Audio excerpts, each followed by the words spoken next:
often considered a precursor to the work of War of the Worlds. H.G. Wells' The Crystal Egg is set to be turned into a new immersive experience. The story, set in Victorian London, will be told through a blend of cinema and theatre, promising to bring audiences face-to-face with another world.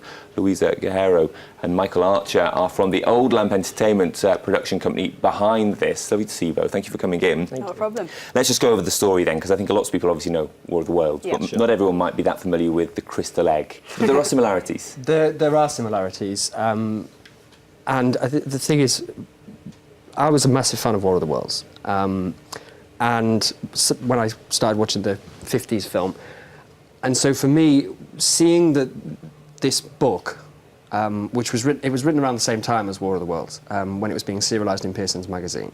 And there's a big crossover in ideas and themes between the two books. So although The Crystal Egg doesn't kind of pre-shadow the invasion from War of the Worlds, the ideas of the Martians and the ideas of Mars is sort of touched upon. And when I read it, I thought the idea of expanding the world from one book into the other was really intriguing. And then the more I read it, the more I started to see sort of kind of things that can be paralleled with today. And that's the beauty about Wells's work, is that whatever Wells wrote about, because he was writing about the world that he knew with his finger on the pulse of society, it always feels really contemporary. Yeah. So you never read Wells's work and go, oh, that's a period piece. You're always reading it going, oh, that feels really now. And so for me, looking at that, I thought, what can we bring from The Crystal Egg into the now? And obviously the big thing now is with privacy issues, internet privacy, you know, the telephone hacks and all that. And straight away I was like, oh, there's a really interesting parallel there, because you've got this object sitting in the corner of this dusty shop, and the Martians are using it to view Earth. And for me, that was the big parallel that we brought with it. So it was a different kind of invasion. But yeah, that's what I thought. Yeah, parallels made about kind of how we're being watched constantly. Surveillance is working. Let's just talk about this idea then of cinematic theatre. So how will it work for an audience? Will they be sat in a theatre setting, and there'll be parts on stage and parts on screen? Well, the thing, we've worked extensively in immersive theatre as it currently stands. So the whole basic format is that you go in, you enter the world, you are part of that world. Sometimes you dress up, sometimes you don't. But the thing I wanted to fuse, and me and Mike are on the same page here, is when you go into the cinema, you have this really wonderful sensory experience of being sucked into that world, and you sit and you absorb. And when you go into the theatre, as it currently stands with immersive theatre, you maybe walk around, and that sometimes jars with me. So we wanted to kind of fuse the best of both. So what will happen is initially you walk into what is basically a picture postcard of murky Victorian London. So everyone will just dive into the past. You won't be immersed in terms of people coming out and attacking you with this whole rhetoric of welcome to our world. You will just be absorbed into the world. And then when you're sat watching this theatre piece as you would a cinema, what happens is the immersion of the piece comes over you.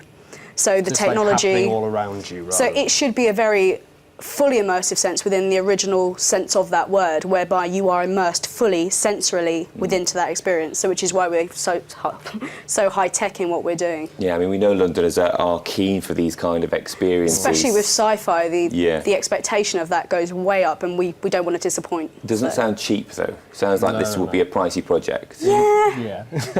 Yeah. So how is it going to be funded? We've been working with an entertainment crowdfunding platform called Fundy, and Fundy are brilliant because they solely focus on entertainment projects, and they've sort of been really instrumental in helping us sort of get going and bringing our materials together and sort of getting it out to the wider community. And we've, I mean, we went live on H.G. Wells' birthday, which I thought was a great way to celebrate it. And since then, we've had a really good response from people like friends, close friends, family, to the point where we've been able to raise just over £5,000 now. But in terms of delivering the show that we want to deliver, you know, we're talking somewhere in the region of 15,000. So we're sort of just under sort of a third of the way there, but we've got a little way to go. We've got 24 days to raise an additional £11,000. Yeah. So there's a big challenge ahead. It's a big challenge, but we've had amazing support. We've had people who are both top of the game in cinema as well as on theatre. So John Dowers, a TV director with BBC, and also works within motion capture. He's given us his support. We have Samantha Spiro, who's double Laurence Olivier winner, and she's been amazing at supporting us. And then we've had talks with the H.G. Wells Society and also with the Seven Dials Trust, who deal with preserving the history of Seven Dials. So it's specifically about London. The whole piece is based in London. So we're looking for more help in terms of people who are interested in H.G. Wells, people who love immersive theatre, people who love cinema, or people who just really want to see something new. And it will be the European premiere of this show. So we are looking for backing. We're looking for people to basically support us and be part of the family, the Old Lamp Entertainment family. Okay, we are out of time, but if people are keen to get involved, where's the best place for us to direct them? To a website? Yeah, your best place is to go to www.fondy.com and then just search The Crystal Egg.